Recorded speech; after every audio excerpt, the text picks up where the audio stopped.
Bonjour à toutes, très heureux de vous retrouver pour de nouvelles vitamines SDV. Ce matin, j'aimerais vous rappeler combien est important le fait d'avoir des paroles à propos, des paroles qui sont ciblées, qui vont atteindre leur cible, qui vont littéralement percuter le cœur et l'esprit de ceux qui vont les écouter, des paroles bénissantes. Vous savez que nous sommes appelés au travers de nos mots, de nos paroles, à bénir les autres. C'est ce que rappelle l'apôtre Pierre dans sa lettre. Nous sommes de ceux qui devons apporter une bénédiction au travers de nos mots, de nos paroles.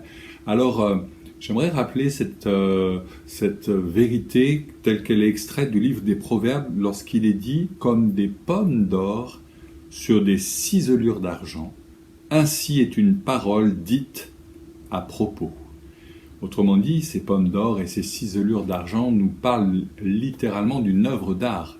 Et c'est vrai que les mots, lorsqu'ils sont dits de la bonne manière, au bon moment, aux bonnes personnes, selon l'esprit qui nous inspire, sont littéralement des œuvres d'art.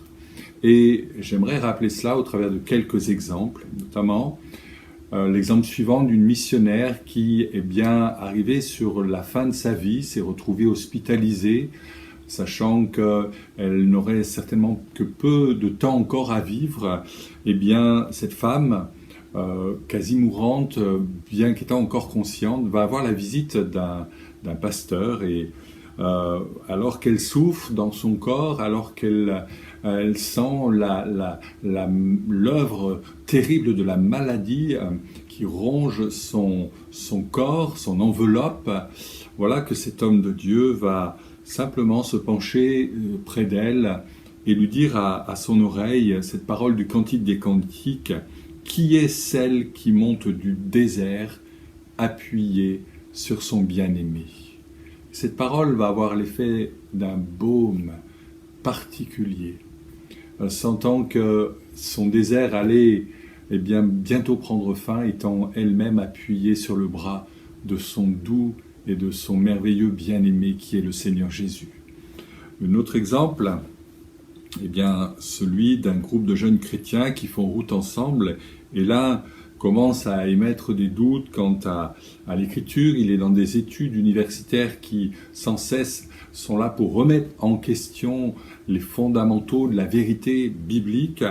Et voilà que là, un des passagers, celui qui jusqu'alors n'a pas fait la moindre objection, n'a pas émis la moindre parole, va simplement citer le livre des Proverbes, chapitre 19, verset 27. « Cesse, mon fils, d'écouter l'instruction des hommes, si c'est pour t'éloigner de la science de Dieu. » Et voilà que les choses vont être clarifiées dans l'esprit de ce jeune étudiant qui fera la part des choses plus tard. Et puis enfin, l'histoire concernant cet homme fameux incrédule du siècle dernier, M. Ingersoll, qui devant une foule immense va décider de défier Dieu, de le frapper à mort d'ici les 5 prochaines minutes. Évidemment, tout le monde attend, le suspense est là, et les minutes s'égrènent, 1 minute, 2 minutes, 3 minutes, 4 minutes. Les 5 minutes s'écoulent et bien sûr, rien ne s'est produit. M. Ingersoll est toujours vivant et il annonce triomphalement à la foule: « Vous voyez donc, cela prouve la non-existence de Dieu qui n'a pas voulu mettre un terme à ma vie dans les 5 minutes que je lui proposais. » Et là, un chrétien quelconque se lève de l'auditoire et demande à M. Ingersoll: « Croyez-vous pouvoir épuiser la miséricorde de Dieu en à peine 5 minutes ?» Et là, tout le monde va donner un signe d'acquiescement sur cette parole sage de ce chrétien anonyme qui va confondre l'incrédule. Et je crois que c'est important qu'une parole dite à propos, au bon moment, vous le considériez comme étant un don de Dieu. Une capacité, et ça fait partie des dons spirituels, une capacité à donner une parole de sagesse à un moment précis, qui va amener un soutien à un chrétien fatigué, languissant, en but à l'opposition, à la tentation, que ce soit vis-à-vis d'un incrédule, comme c'est le cas, ce dernier cas. Une parole qui serve à réconforter, à encourager, à bénir, à redresser, à avertir parfois.